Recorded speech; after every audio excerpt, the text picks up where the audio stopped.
Ya, Assalamualaikum warahmatullahi wabarakatuh. Eh, Terima kasih teman-teman media. Kami baru menyelesaikan pertemuan dengan teman-teman bupati, wali kota, gubernur, kapolda, jaksa tinggi, kodam, pangdam, kemudian kementerian lembaga dan juga Kapolri, Panglima TNI, Jaksa Agung. Tadi saya sudah menyampaikan apa yang akan juga saya sampaikan pada teman-teman media sekalian. Ini saya mulai dulu apa yang terjadi. Jadi Presiden memerintahkan saya 2 hari yang lalu untuk menyiapkan penanganan Jawa dengan Bali yang kita sebut akhirnya dengan implementasi PPKM Darurat Jawa Bali yang akan nanti saya jelaskan secara cepat. Saya kira kita sangat tahu kasus konfirmasi mengalami peningkatan tertinggi selama 1 minggu terakhir ini dengan slide ini. Terakhir kemarin 21.800 yang kasus baru dan juga 467 sekian jumlah yang meninggal yang tertinggi di dalam selama 1,5 tahun COVID ini. Dan kalau kita lihat keterisian tempat tidur saat ini melebihi puncak keterisian pasca Nataru. Ini angka Anda bisa lihat, yang Nataru yang di tengah ini ada 52 tempat tidur, 52.000. Ini ada 76.000 tempat tidur sekarang terisi atau 230% naik. Jadi angka ini memang eksponensial naiknya. Nah, sekarang sudah kita keluarkan dan sudah Presiden memerintahkan kami untuk menyusun ini dan selama 4 hari kami susun dengan mendengarkan semua pandangan baik dari epidemiologi, baik dari asosiasi profesi kedokteran, dari macam-macam. Ini semua sudah kita dengar dan proses pengambilan keputusan ini kita lakukan secara cermat, berangkat juga dari pelajaran kita selama 1,5 tahun dan juga pengalaman-pengalaman negara lain. Sehingga saya pikir apa yang sudah kami siapkan ini, saya kira persiapan hal yang paling maksimal dan sudah juga kami laporkan kepada Presiden dan Presiden juga setuju dengan langkah-langkah ini dan Presiden merintahkan supaya kita semua melakukan dengan tegas dan terukur. Tadi kami sudah bicara dengan para gubernur dan wali kota bupati dan kita semua sepakat akan melaksanakan ini semua dengan tegas. Ini pelaksanaan kegiatan pada sektor non-esensial, saya kira Anda bisa lihat slide, itu 100%, jadi work from home, kemudian B, pelaksanaan kegiatan belajar mengajar, itu juga sekolah, perguruan tinggi dilakukan secara daring online. Kemudian C, pelaksanaan kegiatan pada sektor esensial, saya ulangi ya, sektor esensial, seperti keuangan, perbankan, pasar modal, sistem pembayaran, teknologi informasi, dan seterusnya, itu diberlakukan 50% maksimal staff work from home, from office, dengan protokol kesehatan yang sangat ketat. Jadi hanya boleh kantor itu terisi 50% untuk tadi itu diberlakukan 50%.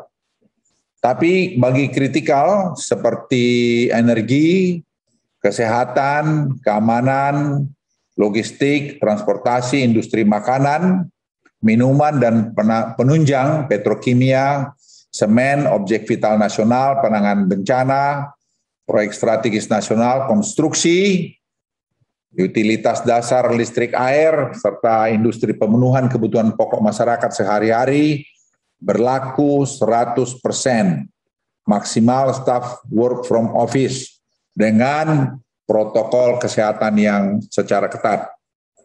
Yang ketiga, untuk supermarket, pasar tradisional, toko kelontong, pasar swalayan, saya ulangi ini, untuk supermarket, pasar tradisional, toko kelontong, pasar swalayan,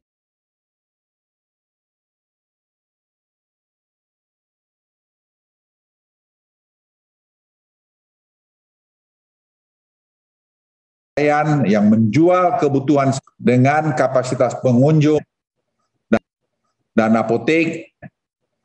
apotek, toko obat buka 24 jam. 24 jam. Kegiatan pada pusat perbelanjaan, mal, pusat perdagangan ditutup sementara. Saya ulangi, ditutup sementara.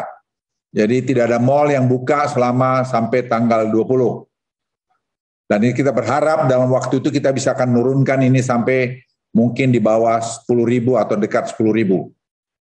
Pelaksanaan kegiatan makan minuman di tempat umum, warung makan, rumah makan, kafe, pedagang kaki lima, lapak jalan, jajanan, baik yang berada pada lokasi tersendiri maupun berlokasi pada pusat perbelanjaan mal, hanya menerima delivery take away dan tidak menerima makan di tempat atau dine in. Pelaksanaan kegiatan konstruksi, tempat konstruksi dan lokasi proyek beroperasi 100% dengan menerapkan protokol kesehatan secara lebih ketat. G.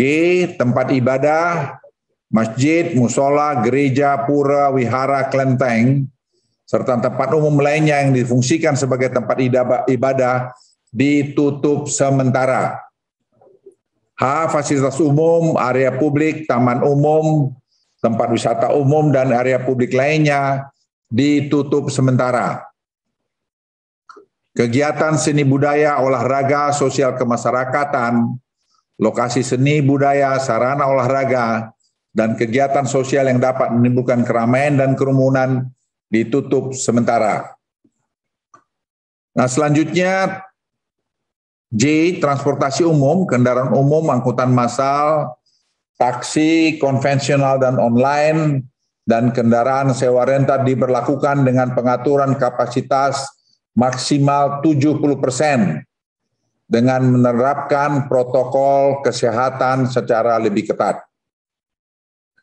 Untuk resepsi pernikahan dihadiri maksimal 30 orang dengan menerapkan protokol kesehatan secara lebih ketat dan tidak menerapkan makan di resepsi. Penyediaan makan hanya diperbolehkan dalam tempat tertutup dan dibawa pulang. Ini juga tadi karena bisa menjadi sumber klaster baru. L. Pelaku perjalanan domestik yang menggunakan transportasi jarak jauh, pesawat, bis, dan kereta api harus menunjukkan kartu vaksin, minimal vaksin dosis pertama, dan PCR H-2 untuk pesawat serta antigen, H-1 untuk moda transportasi jarak jauh lainnya, tetap memakai masker dengan benar dan konsisten saat melaksanakan kegiatan di luar rumah. Tidak diizinkan menggunakan face shield tanpa menggunakan masker. Pelaksanaan PPKM Mikro di RT RW zona merah tetap dilakukan. Tadi saya ingin garis bawahi, penggunaan kartu vaksin ini tujuannya adalah untuk kita menghindari orang lain tertular dari kita atau sebaliknya. Dan juga untuk menambah orang lain yang mendapat vaksin. Karena dengan vaksin akan bisa melindungi kita dari serangan COVID-19. Gubernur DKI Jakarta untuk wilayah ini juga daerah-daerah yang kena, saya kira Anda bisa dilihat di slide. Gubernur DKI Jakarta untuk wilayah kabupaten dengan kriteria level 4, itu sudah tertera, seluruh DKI sudah kena. Jadi kita akan lakukan ketat betul di DKI. Gubernur Banten dan Bupati Wali Kota untuk wilayah kabupaten dengan kriteria 3, level 3, yaitu Tangerang dan seterusnya, Anda bisa lihat. Dan untuk level 4, yaitu Tangerang Selatan dan Kota Tangerang dan Kota Serang. Gubernur Jawa Barat dan Bupati Wali Kota untuk wilayah kabupaten dengan kriteria level 3, itu cukup banyak, silakan saudara-saudara lihat, Kabupaten Sumedang, Sukabumi, dan seterusnya. Level 4 juga sudah cukup panjang, yaitu Kabupaten Purwakarta, Kabupaten Kerawang, Kabupaten Bekasi, dan seterusnya. Gubernur Jawa Tengah dan Bupati Wali Kota untuk wilayah Kabupaten Kota dengan kriteria level 3, yaitu Kabupaten Wonosobo, Wonogiri, Kabupaten Temanggung, dan seterusnya. dan juga level 4 yaitu Kabupaten Sukoharjo, Kabupaten Rembang, Kabupaten Pati. Sedangkan untuk Gubernur Daerah Istimewa Yogyakarta dan Bupati Wali Kota untuk wilayah kabupaten yang dengan kriteria level 3 yaitu Kabupaten Kulon Progo, Kabupaten Gunung Kidul, dan level 4 yaitu Kabupaten Sleman, Kabupaten Bantul, dan Yogyakarta. Gubernur Jawa Timur dan Bupati Wali Kota untuk wilayah kabupaten dengan kota dengan kriteria level 3 yaitu Kabupaten Tuban, Kabupaten Trenggalek, dan Kabupaten Situbondo, dan seterusnya. Level 4 yaitu Kabupaten Tulungagung, Kabupaten Sidoarjo, Kabupaten Madiun, dan seterusnya. Untuk Gubernur Bali dan Bupati Wali Kota, untuk wilayah kabupaten kota dengan kriteria level 3 yaitu Kabupaten Jembrana, Kabupaten Buleleng, Kabupaten Badung, Kabupaten Gianyar, dan seterusnya. Bapak Ibu sekalian, saya berlanjut mengenai kewenangan. Gubernur berwenang mengalihkan alokasi kebutuhan vaksin dari kabupaten dan kota yang kelebihan alokasi vaksin kepada kabupaten dan kota yang kekurangan alokasi vaksin. Jadi karena darurat ini kita buat fleksibel tetapi tetap dalam koridor aturan main. Gubernur, Bupati, Wali Kota melarang setiap bentuk aktivitas kegiatan yang dapat menimbulkan kerumunan, dan nanti ada instruksi Mendagri sebagai dasar penindakan hukum yang akan dilakukan Polri maupun nanti Kejaksaan, dan kita akan tegas dalam hal ini. Gubernur, Bupati, dan Wali Kota didukung penuh oleh TNI, Polri, dan Kejaksaan dalam mengkoordinasikan pelaksanaan PPM darurat COVID-19.